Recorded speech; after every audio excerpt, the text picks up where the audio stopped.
ఎమ్మెనూరు MS Nagar 1 23వ సచివాలయం నుంచి మాట్లాడుతున్నాను. మాది ఒకటే డిమాండు.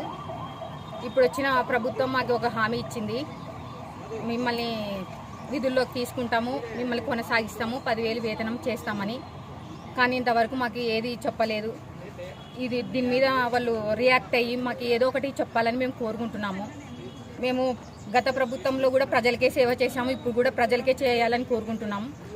ఏ పార్టీ పరంగా మేము చేయాలనుకోలేదు, ప్రజలకి సేవలు అందించాలని మా ఉద్దేశం. ఏ పార్టీ పరంగా అయితే మేము ఆలోచించడం లేదు. కాబట్టి ఈ ప్రభుత్వం మమ్మల్ని మా వైపు కొద్దిగా చూసి మాకు ఏదో ఒకటి చెప్పాలని మేము కోరుకుంటున్నాము. తీసుకోవాలి, రాజీనామా చేసిన వాళ్ళని కూడా విధులోకి తీసుకొని కొనసాగించాలి. కరోనా టైంలో మేము సేవలు ఎలా అందించామో అది మాకు తెలుసు, ప్రజలకు తెలుసు, అధికారులకు ఏం తెలియదు, ఎందుకంటే వాళ్ళు దగ్గరుండి చూడలేదు.